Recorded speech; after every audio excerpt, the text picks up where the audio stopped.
Thursday, October 7th, 2021 is the date to look out for Far Cry 6. Yes, we finally have a release date for it. From what I've seen of the game so far, it looks to be very promising. The game looks very ambitious, and there have been so many changes, returning features, and additions, which we will go over later. And so we're going to go over everything in today's video, from location, story, weapons, and some miscellaneous stuff which I can't describe. So if you want to see all of that, then feel free to stick around and consider pressing that subscribe button. It will be greatly appreciated, and let's continue on with the video. Yara is the location of Far Cry 6. Yara is a fictional Caribbean island that serves as the location for Far Cry 6, and it looks incredible. And this is because Yara offers such a great variety in landscapes, from the city to forests to beaches to swamps to waterfalls and even to jungles.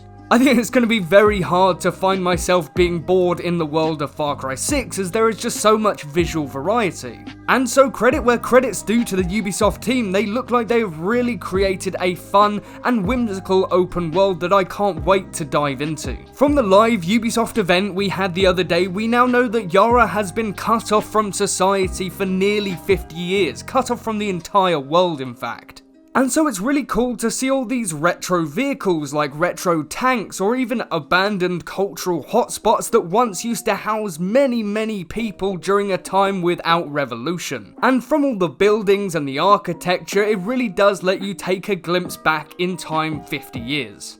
But you know, what's the use in having a massive open world if you can't traverse it in a fun and exciting way? There are so many options for you, the player, to use to traverse around this massive open world, from motorbikes, horses, boats, cars, tanks, and even helicopters. And from what we've seen in the gameplay trailers, cars are the only ones that are seen to be customizable, with turrets and I assume many other customization options. But at the moment, that's all we've seen, just a few turrets on top of a car. And I really do hope we are allowed to have more attachments to these vehicles than what's seen in the trailers, because that will be awesome. One brand new and interesting mechanic are the turrets, which will shoot down any helicopters or aircrafts that are seen nearby. And I think the common knowledge is that these turrets are used so the player cannot use helicopters to traverse to different points all across the map, even from the very start. And so it seems like Ubisoft are limiting your progression to the area where the story missions are taking place, and then gradually you will make your way throughout the island.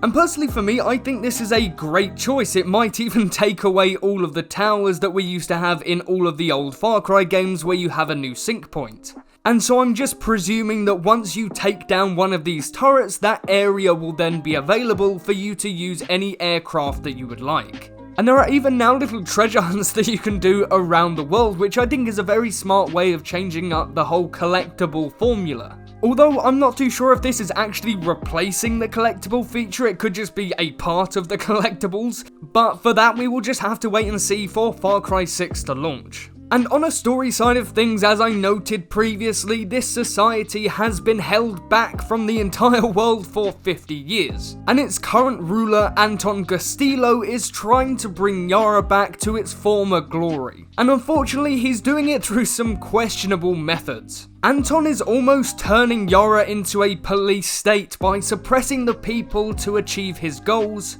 and for anyone who opposes his views or thoughts, they will possibly be put in slavery, killed, or possibly even worse. And I think this really does show what type of character Anton really is. He is a ruthless killer who will not stop at anything to achieve his goals. However, that can't really be said about his son Diego, as even in the very first trailer for Far Cry 6, the cinematic one, Diego was very reluctant to drop that grenade, and it was only due to the peer pressure of his father Anton that he did it anyway. And so I think it'll be very interesting to see how Diego's character plays out. Will he stick with his father, or will he join the revolution? Although I highly doubt that. And in Far Cry 6, you can actually choose your own protagonist. Well, sort of. There are two protagonists to choose from, that being a male and a female Dani. And just a bit of backstory, if you haven't seen any of the gameplay trailers as of yet, I will slightly fill you in, or I'll try anyway. So Dani was a military dropout who originally worked for Anton, although probably not directly, just a regular guard.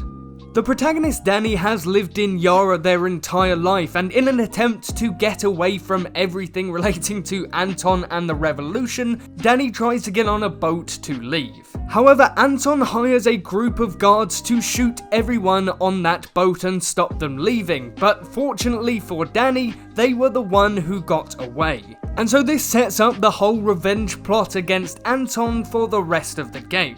Now, on a weapon side of things, your weaponsmith Juan Cortez can make some crazy interpretations of weapons. And it is now a known fact that Far Cry 6 will have the biggest roster of weapons ever seen in a Far Cry game, with the number reaching past over 49 different weapons, which is amazing. Because, you know, the more weapons the better, and that means more attachments too. As from what we've seen in trailers, customization of weapons should be a really big thing in the core mechanic of progression. However, on the other side of that, we are not too sure if weapon rarity is a thing, as it is yet to be seen in Far Cry 6. As we haven't seen it in any menus or anything like that, so I would presume that the feature is not in there. However, they have said that customization of your appearance will have correlation to your stats. And so I'd assume that if clothing would have stats, then so would weapons, am I right? As this was actually a very big feature in Far Cry New Dawn, so I'm not too sure why they'd abandon it. Maybe they're just moving it to the customization of your appearance, I'm not too sure. And I guess we'll just have to wait and see in the actual game. And this very possibly could be that rarity system, as there are now two types of weapons, both regular and resolver. And so the regular weapons are weapons that were made before the revolution, and the resolver weapons are weapons that are made out from scrap parts, like a minigun that is made from the motor of a car, a flamethrower, or even a CD launcher playing the Macarena, and I have a big feeling that that song is going to get annoying so often when I play Far Cry 6, yet so satisfying at the same time. But there are even specialist type of abilities called Supremos, which are like backpacks with certain abilities. And from what we've seen so far, we have abilities like a flame burst that will project flames all across the floor and the surrounding area around you. Now I assume that this will be very good for crowd control because, you know, you don't want people getting too close. And also a rocket barrage that will shoot in front of you, which will probably be very useful for vehicles such as tanks and cars that you are going up against. Now I guess it's technically not a weapon, but it certainly could be used in a combat scenario. We now have two new animal companions.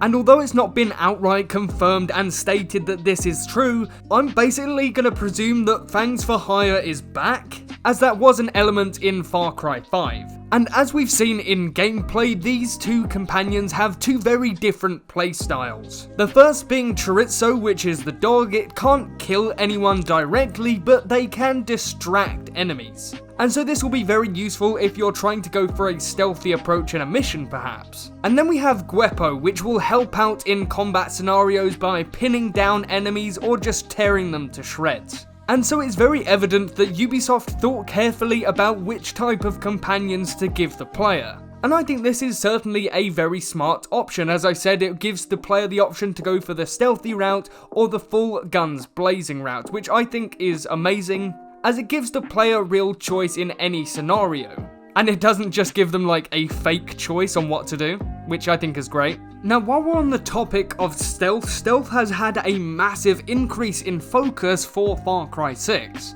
As now Far Cry 6 offers new features which make stealth a more viable option in comparison to other games in the franchise. Now you can holster your weapon, meaning that if you see an enemy in front of you, you can holster that weapon and hide it from the authorities, making sure that you don't get caught out. And this is obviously going to be useful in both the open world and in mission scenarios, as you can now even bribe your way through certain scenarios or even forge documents in the story, which is going to be so fun. I just find it so strange that Ubisoft said that stealth doesn't sell, and that's why they took it out of all of the Assassin's Creed games, but now they've decided to make it a core feature of Far Cry 6, so I'm not really too sure what they're doing with stealth, and obviously they're just trying to put it into Far Cry. But Assassin's Creed's not the focus of this video. But overall, Far Cry 6 looks to be shaping up to be one of the best Far Cry games we have ever seen. The amount of new features, returning features, and new mechanics looks absolutely incredible, and I can't wait wait to play with them all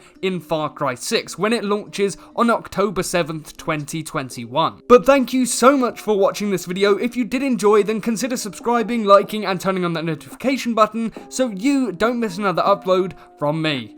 So thank you, and goodbye.